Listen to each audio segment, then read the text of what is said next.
facing head-on the emotions beneath the surface as we bridge from an old world of confusion and lack to a beautiful new world of freedom, abundance, and love with straightforward truth and inspired hope is what you'll find on The Charla Anderson Show. Collector and connector of fascinating people. And everyone is fascinating. Here's your host, Charla Anderson.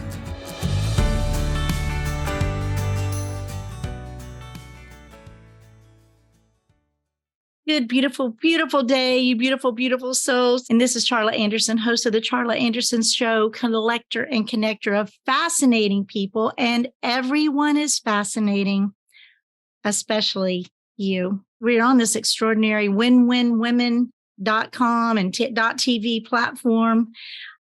I love these folks, and we're streaming live on Roku, Amazon Fire, and Apple TV, and soon to be on podcasts all over the world with Podetize. This is an Overcomer series that I've begun in this last few weeks, and this is being a weekly show. Man, it comes fast. This is already number 10. Hard to believe, and I'm so thrilled and honored that you would take the time to take a listen and just be with us and learn from these silver hairs, right? This wisdom that and the people I'm bringing on that are truly overcomers. Today, I have Jill Reynolds of Braveheart Workshops, and we're going to introduce her in a moment. First, I want to tell you, we record this and then live, and then towards the end, we'll end it up and have question and answer and community. If anyone is able to hang on and stay for that, you're welcome to chat questions in the Zoom chat, and we can answer them at that time. So hang around. And of course, if you've been watching my show, you know that I always start with this little centering exercise, a little mini meditation, a little breathing exercise. It takes 22 seconds, and we're going to breathe in calm, hold 7 seconds, hold 4 seconds, and breathe out gratitude for 11 seconds. So will you join me on that? So breathing in calm and breathing out gratitude. Here we go. Okay. Breathing in calm. Hold. Breathe out gratitude. Thank you, thank you, thank you, thank you, thank you. It's just a small exercise that I guarantee you will make your life easier as we go, because we've gotten such a busy world. And let's just every so often, if we can just take a deep breath, man, it tanks. That's the breath of life in us, right? So it's calming. Today, I'm so grateful to have Jill Reynolds with me. She's got Braveheart Workshops. She's got a 37-year background in events and sharing her expertise and knowledge of hope, health, and healing. And she lives in Branson, Missouri, one of my favorite people. She's going to talk about overcoming what I call, she was living a life near death, I believe. Is that right, Jill? So I want to bring you on. You introduce yourself. Tell us a little bit about who you are and, where you've been and where you're headed. Thank you so much for inviting me to the show and being a part of it. I am living now in Branson, Missouri. I started Braveheart Workshops as a result of being recovered from eating disorders. And when I was in treatment in 2012 for my eating disorder, there was a world-renowned drama therapist who did drama therapy with us. And she was amazing and offered so much hope, health, and healing.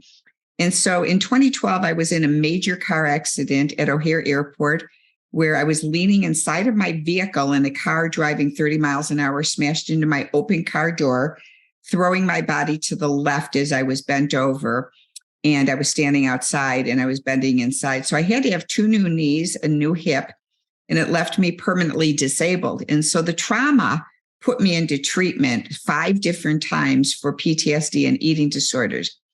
And then I had to quit my job, Charla. I was a director of sales at hotel properties in Chicago and a general manager. I'd worked at hotels. and had my certification in meeting and event planning. So I reached out to Laura and just said, hey, listen, since I'm unable to work anymore, would you be willing to do some intensive retreats? And at that time, it was just for women to help women overcome trauma in their life. And so she said, yes. So thus began Braveheart Workshops. I never had ever thought I would do something like that. And it was amazing. We did 7 events in 2017 through 2019. And the last 2, we actually then started to invite men to attend. And it was really good. My last event I did in Nashville, Tennessee, we actually had a girl who saw about the event who lived in China. She flew 2 days just to come to the event. And we actually had 4 professional therapists register to do their work with her. So they were amazing. And then she ended up getting pregnant and getting hired at a college in Boston to teach graduate students how to become drama therapists. So at that point, I felt like God was telling me to rebrand my business and plan my own events and then plan events for other people. And so within a few months, my calendar was booked for the entire year. And then COVID hit and all the events canceled except one, which is where I connected with Charla. And we went to an amazing horse ranch in Montana, Cottonwood Resort, and he did leadership skills with horses. And so all the other events except that one canceled. And then Charla and I had the ability to actually meet in person. That was such a beautiful event, and we had an amazing time. And it was interesting to me because you think going to a horse ranch, you're going to be, riding horses. We literally, we never got on the horses as far as the week went, and to learn how to heal from the horse movements and stuff. Very exciting thing. Yeah. And then we got to do, before the event, we were sent an assignment with habit finders to find out what our habits were in life and how to overcome the habits that were out of balance. And so speaking of overcoming, so it was amazing. And it was really cool for me at that event because during the event, like within 2 days of it starting, I got a phone call from my stepmom saying my beloved father had collapsed and been taken by ambulance to the hospital. And so while I was there, the participants all said, oh, Jill, go home, go home. And I said, no, I'm feeling like I'm supposed to stay. And what was really cool, while you were in the arena with the other attendees and I was talking and getting this call, I walked through the stable and King was one of the horses there. And I love those. And King was more of not of an affectionate one. He was a leader. And I went past his stable and started to cry. And he leaned into me with his little, like this, like to comfort me. And I'd cry and then he'd back away and then he'd come in. And it was really cool to kind of see, as we're speaking about overcoming, how you lean in and sometimes you need to back away. You lean in and you pull back. And that's what King taught me. So I was able to begin my grief process there. And then when the event ended, fly back to Chicago to find out my sister had died of her pancreatic cancer on September 28th in Colorado, and my father died on September 30th in Chicago. So it was a whirlwind for me of really overcoming a lot of pain of, and endings from my childhood. So I'll start with that. And, the Holy Spirit just directs me. I never even thought I'd even start with that. But that really is how we met and how I've gone on a journey. And then through that, God directed me to start doing a podcast show called The Connection Show, Inspiring Hope, Health, and Healing. And I, too, will be beginning my own win-win show probably in the next 30 days, called Resilient Brave Hearts, Inspiring Hope, Health, and Healing. And I hadn't heard the title. I love that. Well, yeah, thanks. Yeah. And you know what, Charla? On this journey of my life, which we'll go into a bit here, and all the trauma I've gone through, I had one professional therapist years ago who said to me, Jill, you are the most resilient person I've ever met in all the years I've been a therapist. If half of my therapy clients were as resilient as you are, I'd be out of business because they wouldn't need therapy. Wait, that's a great descriptor of anybody. I mean, having resiliency is probably in the top 10 words of really personal development that you keep getting up and keep going. So good for you. Say the name again, because I'm just so God so that word came to me, and when he gave the word for, which is Brave Heart Workshops, at first I thought, God keeps telling me to write my own book. And I kept thinking I was going to call it Resilience or Resilient. And someone said, no, you need to keep the word brave heart. So I came up with Resilient Brave Heart, or Brave Hearts, even Resilient Brave Hearts. And then he gave me the tagline, Inspiring Hope, Health, and Healing.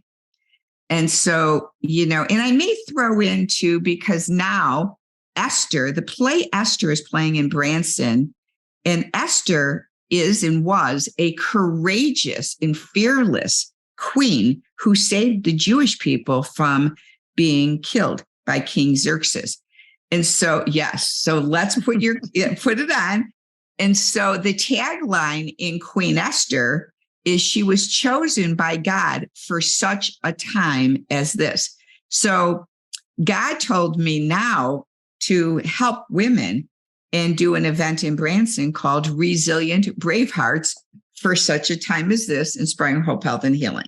So with that, Charla, I will share a little bit about my past so people understand why God's giving me this mission to be resilient, brave hearts for such a time as this.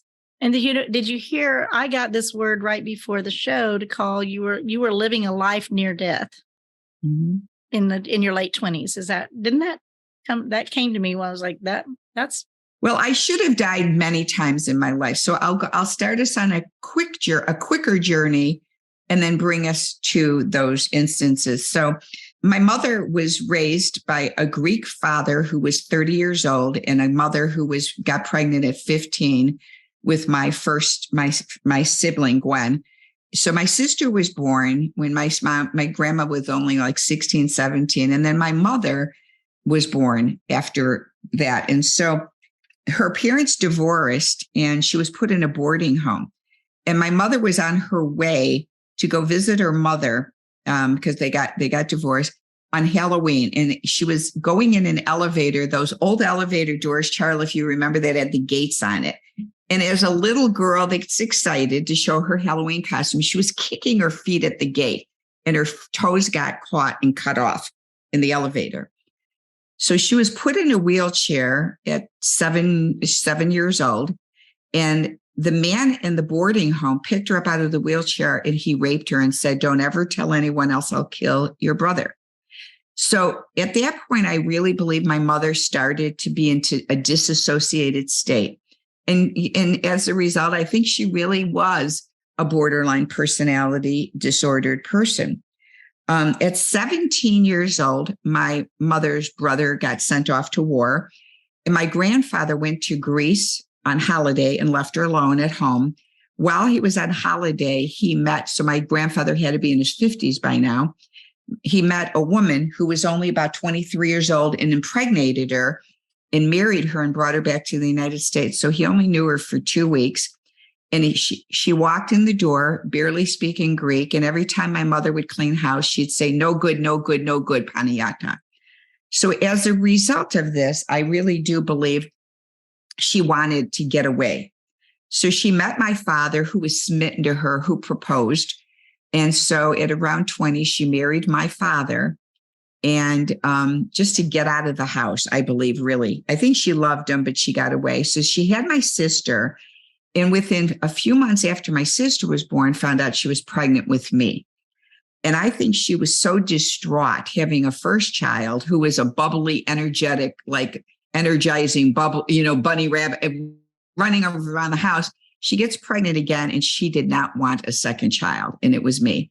So from the moment of conception, I was not wanted. And her words for me until the day she passed away, she died in 2007, I believe, 2007, she passed away of pancreatic cancer. So all of my life, the words that proceeded out of her mouth were, Jill, you're double ugly. There is nothing good about you, and who would ever want you? So my burden in life was that I was unwanted and unloved. And she even, Charla, would hold a bottle out like this instead of holding me in her arms to feed me. And she'd leave me in the crib for hours crying. So the only nurturing I got would be when my father would come home from work and he'd pick me up out of the crib and he'd hold me. Other than that, I had no attachment whatsoever. So as a little girl, I was nonverbal. I didn't speak at all. I mean, very few words would proceed out of my mouth, except when my dad would come home and I'd purge words with my dad. Well, my mother would hoover over me and rage at me. Would you talk? And I would just be petrified and not say a word. So fast forward at around 5 years old, I started having horrific stomach aches. And I would eat my meals at the dinner table and kept telling my parents my tummy hurt. But of course, being raised in the 50s on bread and white flour and pasta and cereals, no one would do anything. And so no one would acknowledge my stomach aches. So I started to chew my food and spit it out in a napkin to throw it away. Well, I wasn't thriving. I was like a little tiny, so tiny. And my mother ended up then getting pregnant the third time with my brother, who was 3 years younger than me. And at the time she got pregnant, she had started having affairs. So she lived until her 40s, not knowing if my brother was my father's son or one of the men she had an affair with. That was like the family secret. It was revealed later that my brother is my father's biological, but they did a DNA test to prove it. So my mother was having multiple affairs. And one day when my dad was at work, she packed us all up and moved us from our home to an apartment complex right by a train track so she could be close to the man who was married she was having an affair with. My dad came home and distraught, found out we were all gone, and he was hysterical. He found out from the neighbors with the moving company where we lived, and we were court-ordered back. But by the time we were court-ordered back to the house, the man she was having the affair with died suddenly of a heart attack, and that spiraled my mother's borderline even more. So now the man she was in love with died. She was now divorcing my father. She had to get a job as a cocktail waitress working nights. They did divorce, but we'd see my dad just on Sundays. My mother then would leave us. We were now in grammar. We were only kindergarten, first grade. She would leave us as lock-key children. So we'd get out of school at 3:00, walk home to an empty house. We'd call my grandma, who was a waitress, and say, Grandma, how do you make a meatloaf? Or how do you do this? And so we learned at a very early age not to have any parenting. We parented ourselves. So at the age of 7, my brother, 6, was only 4 years old, and my sister was only 8.5. And so it was a very lonely childhood, a very scary childhood. We would anesthetize our loneliness by watching TV. So at a young age, I learned how to numb out with food by just eating in front of the TV. But again, I was malnourished because remember, my tummy hurt. So in the summer months, when we didn't have school, my mother would get home. Sometimes she wouldn't get home till 4 or 5 in the morning because she'd get off work and go out with men. So in the summertime, she wanted to sleep in, or she'd have men over in the house. So she would throw us out of the house at 8:00 in the morning, and we'd wander around the neighborhood with no boundaries all day and no bathroom and no food. So the neighbors saw this and they would invite us to their homes to use their bathroom. But I had so much shame, Charla, around being hungry that when my neighbor would ask if I wanted a peanut butter and jelly sandwich, I would say, no, I'm not hungry. So I'd go all day with no food. So I wasn't thriving. I was really malnourished and starving to death. So that's kind of the beginning of me trying to figure out how to overcome, childhood and figure out how to get through life. So that was kind of the beginning of my story. That's a horrific beginning of life. And, so many people have horrific beginnings, and it's really sad. I've got a 17-month-old that lives with me that I can't even imagine. She's the delight of our lives. So I can't even imagine how horrific that was for you. And lonely. That was so lonely. Yeah. And yeah, so we were each other's caretakers. So then my mother one day went to a shoe store. She met a man at a shoe store, didn't know him for and he immediately wanted to marry her. And my mom said yes.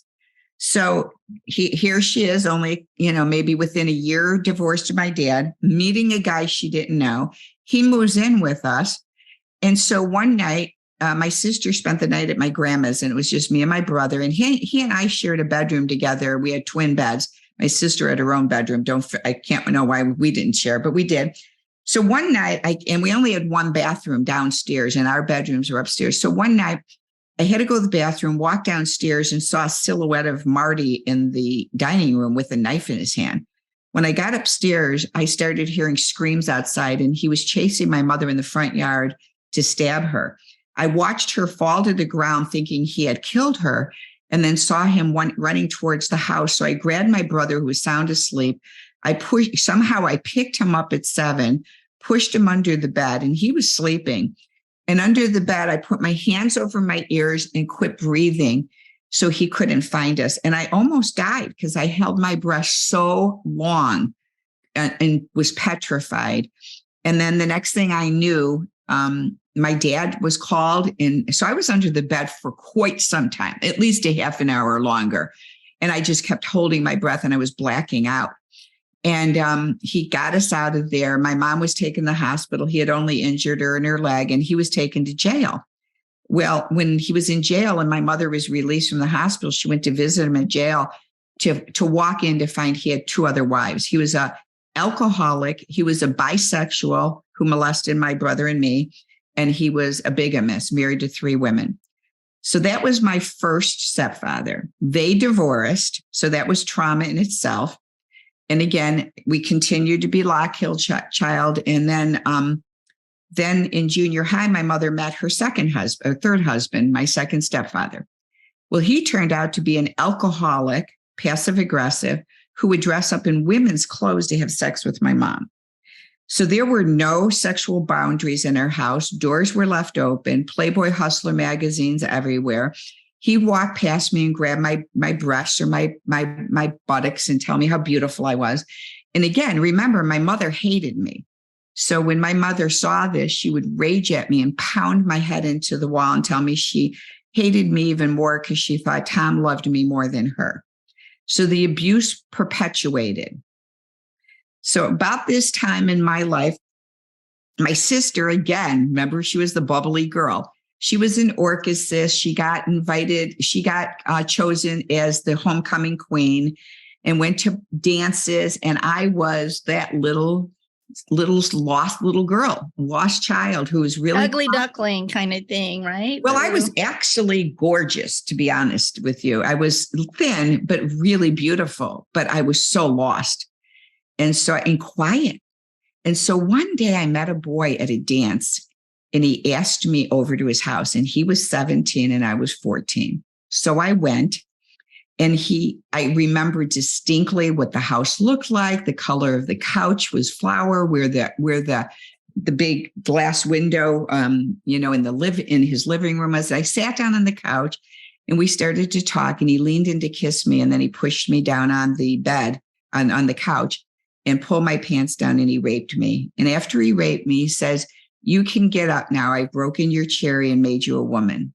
And I remember getting up and walking 5 miles home, bleeding and crying, thinking I deserved it. And I got home and I never told a soul till I was in my 40s.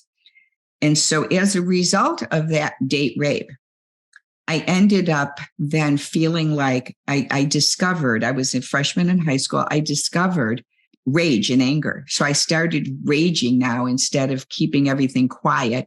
And I discovered White Cross amphetamines. So I started taking handfuls of amphetamines so I wouldn't eat, because I thought if I didn't eat, my body wouldn't form anymore, because I was starting to develop and I was looking quite beautiful. So the more White Crosses I took, the more I didn't eat and got thinner and thinner and thinner, and was very small framed. And I just wanted to disappear. I didn't want anyone to look at me. I started to dress in blue jeans and flannel shirts and chick kicker boots so I wouldn't look feminine. So that was kind of high school. And I ended up cutting every class freshman year and partying. And then somehow or another, graduating a half a year early. And on my 18th birthday, because we graduated in January, my birthday is February 12th, I left home with $25 in my purse, never to return again. That my stepfather and my mother ended up divorcing. He became a rape, and when fight, my mother would come into my sister's in my bedroom now and sleep with us. Well, my bed was closest to the door. So she would jump in bed with me, and I had a twin bed, and she never slept with pajamas. So she would jump in bed with me nude. And later in life, my therapist said that was considered covert sexual abuse. So now my mother, not only physically and emotionally abused me, but now it was sexual abuse with this sleeping together with, it just was disgusting. This story is amazing. And because the time goes so fast, I had not heard all these details of this. And it's really, it's heartbreaking. It gives me, just sadness for you and for all children that have to deal with this, because I know there's a lot. So you have, you went through your 20s and went through all so we'll kind of run through the 20s. Yeah, so the ending, and then we can maybe talk later more. So the ending is, this all led me to lots of drugs. I started to go down that slippery path and ended up becoming a crack cocaine addict in San Diego. And towards the end of my addiction, and I ended up, acting out. And so people that don't know this, I acted out by being even a naked dancer, because on stage, men couldn't touch me, but I could have power over them. And so I was still reliving that abuse by trying to empower. So how did I overcome everything is, if any of you have gone to see the movie that's been at the movie theater the last few months called Jesus Revolution, which was the Jesus Revolution of the 70s and 80s, where people came to Jesus high on drugs. I was part of that revolution in San Diego. And I ended up going to a Calvary Chapel church in La Mesa, California with Mike McIntosh and giving my life to Jesus Christ. And so I overcame crack cocaine addiction and alcoholism, but I was almost dead. I was down to 97 pounds. I had been living on one bowl of cereal a day for about 4 years. I should not be here. My brain was completely gone. I couldn't even remember where I was driving. So God really saved my life and has gotten me into this courageous journey. You had a God moment, if I remember hearing that. Well, even taking us back then a little bit. So again, I almost died the time that I was under the bed at 7 of holding my breath. And then before I got to San Diego, I was hitchhiking around the United States and was safe, believe it or not. But then one night when I was a naked dancer, I stopped off one night to pick up a gallon of milk on my way home from work at 2 a.m. at a local liquor store right down the street from where I worked, because that's all I ate was cereal. So I needed my milk.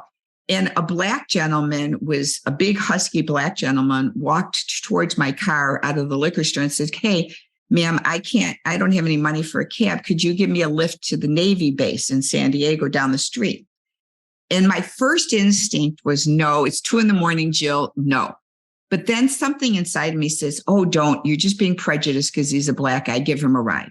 So I went with that, and I should have gone with my first. So he got in my car and I started to drive, and all of a sudden he leaned over to grab my breast, and I took my hand and just said, hey, come on, please leave me alone. And I had just gotten done dancing. And believe it or not, when you're a dancer, you don't want to be touched. You've been putting out all of this emotional, physical, sexual, and spiritual energy for 8 hours, and you don't want anyone to bother you. And so I said, please don't. So the next thing I know, boom, he comes across and slugs me into my eye. And I saw stars, and my head went back, and I started to black out, and he started to strangle me. And I thought, this is it, I'm dying. And he was across like this, and I only had one hand free. And somehow God told me, lean on your horn. So the one hand, I started beeping my horn, and he must have seen the car's headlights and got scared and ran. Otherwise, I would have died, because I was moments away of he was choking me to death. So that was one time that I almost died, another time. So, it was horrible. So then again, when I was blacking out from the drugs, I almost died. So God has had his hand on me for quite some time. So when I got saved in San Diego, I felt like God was telling me, leave San Diego and move back to Chicago. Well, my mother had been in a major car accident 3 years before, and I had gone back to Chicago for a year to take care of my dysfunctional mother because she had brain damage. She was dead on arrival from a car accident. They said she'd never walk or talk again. She had gotten hit at 100 miles an hour and ejected from the car. So she had gotten a settlement and bought 2 condos in November. So when God told me to go back to Chicago, she said I could have one of the condos rent-free for a month till I got on my feet. So I ended up moving into one of hers. I put an ad in the paper looking for a straight Christian female roommate, and straight in those days meant no drugs, not gay, but it meant no drugs. So she moved in with me, which was a miracle. And then I started bartending at a bar. And one night, a guy at this bar was talking about this new church down the street that just opened, Willow Creek Community Church in Schaumburg, Illinois, Barrington. And the Holy Spirit said, go to church tomorrow. So I got off work at 2 a.m. Church was at 10, got home at 3, set my alarm and went to church at 10 a.m. And while I was working at that bar, one night before all this, I had met a guy, his name was Joe, and went out with him, did some coke with him, and then slept with him and never saw him again. It was like a one-night stand. So now I'm going to church and God's really working in my life. And I joined the singles ministry and was in Bible studies, and the desire to use drugs was just leaving me. And my life was changing. I wasn't sleeping around because when I was using Charla, I was a cocaine whore. I slept with a guy every night just to get free drugs. So, I can't even tell you how many people I slept with just for free drugs. So for me to stop sleeping around doing drugs was a big spiritual awakening for me. So one night I get a phone call, and my roommate, Mary Jane, had decided to spend the night at her sister's. So Satan knew how to set this up. So Mary Jane's not there. I get a phone call from that guy, Joe, who says, hey, Jill, I'm down the street and I got some good blow. Can I come over? I says, well, Joey, I don't do drugs anymore and I'm not sleeping around. He goes, well, why? And I said, because I found God. And he says, well, could I come over so you can tell me about God? Well, I was only a 7-month-old Christian and I fell for that lie. So he came over, and within 5 minutes, he poured out a vial of cocaine on my glass coffee table. I ended up getting high and he wanted sex. And I said, well, Joe, I'm not on any birth control. Before I had become a Christian, Charla, and was using drugs all the time, I had gotten pregnant twice and thought that my answer was abortion, which it wasn't, because I ended up on my second abortion, almost jumping out of a car at 65 miles an hour to commit suicide. I was so distraught. And so I'd already had 2 abortions. So when he had told me he wanted sex, I said, I can't, I'm not on birth control. I know I'll get pregnant. He said, oh, don't worry, I've had a vasectomy. So I slept with them and 4 weeks later was pregnant. So to me, Satan had shown up at my house that day. And so I had backslidden on the drugs, backslidden on sex, and now I was at that dilemma of having another pregnancy.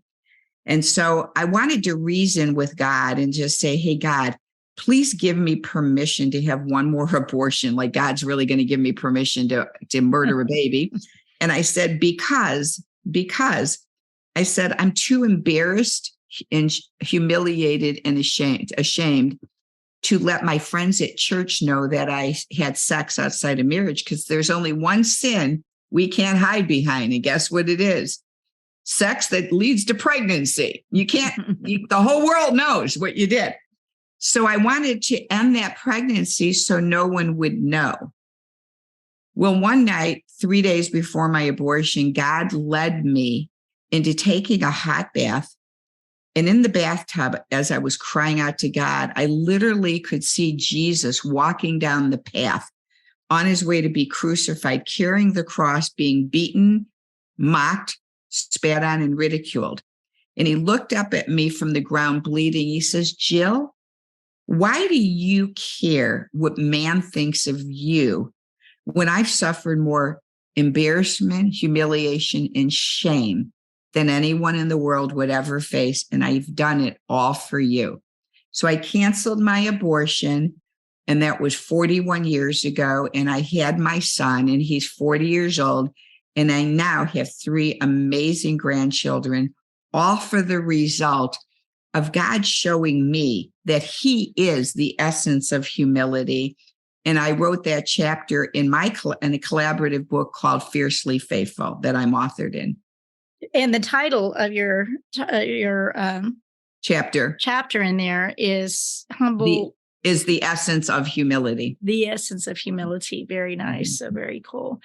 So that is like an eggshell or a snapshot of a horrible life that has now led to redemption and resilience and restoration, because now you're offering, after 30, many years, you've overcome drug addiction, sex addiction, alcohol addiction, codependency addiction, eating disorders. All of them. Let's check them all off, right? And so you've really done an amazing overcoming, and you have a gift of connecting people. And so, as I do, a collector and connector of fascinating people. And so right now, we've only got about 5 more minutes of this until you need to be out. So So what you've gone through the rest of that time, your next 30 years of learning to listen and to bless others. And so right now, you've got a book out. You're going to have a TV show. You've got a podcast. So where else are you? There's so much going on. Events. I think. So a couple of things are happening. So now I'm getting asked to speak on stages, and I've spoken twice at the Becoming the Best You Can Be conference. One was in Kansas City. One was St. Louis. We have a third one coming up the last week in August that I'll be speaking at. And I've been asked last year and now this year to speak at the Safe in His Arms conference. So I'm now speaking on stages, but God told me about 8 weeks ago to do another conference. And this one is going to be called, of course, Resilient Brave Hearts for Such a Time as This, Inspiring Hope, Health, and Healing. And he's asked me to align with 2 women. One woman, her name is Overseer Dee Forbes. She's a Black woman out of North Carolina who's a pastor, and she's a recovered addict, and she's got a ministry called No Longer Broken. And then my girlfriend, Brenda Ringwood, she's the one who's got the conferences called Becoming the Best You Can Be. So I'm aligning with 3 of them. The 2 of them. And it was so cool, Charla. So if you put it all together, my tagline is Resilient Brave Hearts. Dee's is No Longer Broken, and Brenda's is Becoming the Best You. So you put it all together and you have resilient brave hearts that are no longer broken and are becoming the best you can be. So we're going to put this amazing event together in Branson, Missouri on August 19th and 20th. The tickets are only $22 for those in need and $48 for those who could afford a ticket. And I encourage everyone to come to this event because you will be completely inspired and transformed by the topics we're going to do. And what's cool is the play Esther is playing in Branson. So I encourage everyone to fly in or drive in on the 17th, go see Esther at the Sight and Sound Theater on Friday, the 18th, and then come to the Resilient Braveheart Conference on the 19th and 20th. Branson is fabulous. We're in the Ozark Mountains, surrounded by mountains and lakes. And in August, it's spectacular and beautiful. So I'm praying that every woman from 12 years old up will come because we have so much in store for you. Well, I know it sounds awesome. So last moment here, what is your strongest message? What do you want to leave people with that want to be overcomers as strongly as you are? Well, I can tell you, everybody's on their own journey. I can tell you none of this in my life would have ever happened if I hadn't surrendered. Me really surrendering, the word is surrender, surrendering my will over to God and having him direct my life is what really changed my life. Everybody can do it on their own path, but that's what worked for me. And so I'd leave you with, if you haven't yet come into a personal relationship with God and Jesus Christ, to look into it and ask yourself, why are you resisting that? And that would be my first question, is to go down that journey. And if you do have a relationship with him and you're stuck, reach out to me. I do transformational coaching as well, and see where you're stuck, because I really do believe God wants you to be set free, and he wants to inspire hope in him. He wants you to have the health of your body, because when you accept him into your life, the Holy Spirit lives within you. And he wants you to be healed from anxiety, depression, suicide ideation, eating disorders, addictions, codependency. He desires that. And so I believe every woman out there that we are all courageous and fearless Esthers for such a time as this. For such a time as this is, and interestingly, I had that as my tagline on my first radio show many years ago now. Charla awakened for such a time as this, Esther 4:14. I want to just say this too. There are people that are resistant to religion, and this isn't about religion. This is about relationship and faith. So I just, when we can stop being offended by things and learn to just hear in our spirit that there might be something more to learn, because if you stop hearing, then you don't learn. And so anyway, I'll usually try to say that if we're in a conversation about God, that, it's about relationship, and religion is kind of keeps God in a box. So it's not about that. So Jill is a master at helping through that. And you can be found at braveheartworkshops.com, and make sure you put an S at the end, workshops.com. And you can reach out to me by email as well by going to braveheartworkshops@gmail.com. And I'd love for you to connect with me. On my website, there's a page that says Connect Now. And at the bottom of it, it has a drop down of what arenas you'd like to connect. And also it's got all my social media sites on my website as well. Very, very cool. So we're, and you're also on Facebook, of course. Braveheart Workshops is on, and Jill Jacob Reynolds is on Facebook. We're everywhere. And of course, I've got links and I always just go by Jill Reynolds, but on Facebook I go by Jill Jacobs Reynolds. Because there's a lot. My high school friends could find me, but I'm not into the hyphenated names, but that's the reason. Well, most of us, want to at least have that in there for that. So we've only got 1 minute till you're out of here. So your next, I was going to say what's next, but we already know you've got this next August workshop, and actually 2 other things are coming up. I forgot to tell you, I will be authored in another collaborative book called Becoming the Best You Can Be. So I'll be in a collaborative book, and my chapter in that book will be called Wanted, because I have a wanted story. And then I'm going to be in another collaborative book called Hope. And that story, I'll have a chapter called Train Whistle, which is a whole nother story. So, keep those books in mind, Hope, and then Becoming the Best You Can Be.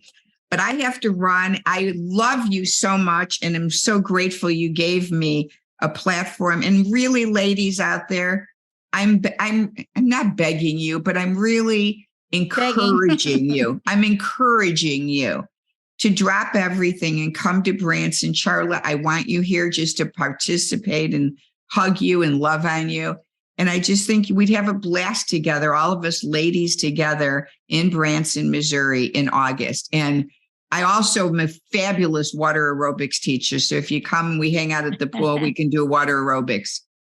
Sounds like fun. Well, thank you for being here with me today. I know you need to run, and I will just close out the show as you're gone. Well, if you need to stay on, I'll hit leave, and you can, whatever you need to do, I'll hit leave. Thanks, everyone. I love you, Charla. We'll talk later. Take care. Blessings. Bye. So maybe you have a miracle story to tell. Maybe you want to have an overcomer. Maybe you want to share your story. Every one of us has them. And I would love, love, love for you to reach out to me if you'd like to be on my show. Charla at charlaanderson.com. Charla at charlaanderson.com, not very hard. And so typically I close with thank you very much for taking the time to pay attention here. I never know where it's going to go. We are all overcomers. So some stories are stronger than others, but we all have them. Thank you. Thank you for being here. Thank you for listening. Thank you for just being in my life. Every single person that I run across, my dream, my goal is to let my life, my light permeate into you so that you kind of feel touched by God with skin on or something, because that's what we are created. Anyway, thank you for joining us. We don't have any advertising on Win Win Women. I love that. I don't advertise. I wouldn't advertise something that I don't believe in. But you can check out my website. In fact, if you go to charlaanderson.com/links, there's a whole bunch of different ways to connect with me. I'm looking forward to having you next week. We're, continuing weekly on the Charla Anderson Show, Collector and Connector of Fascinating People. Everyone is fascinating. So I just want to end with this. Always, always, always, always choose joy. Blessings to you.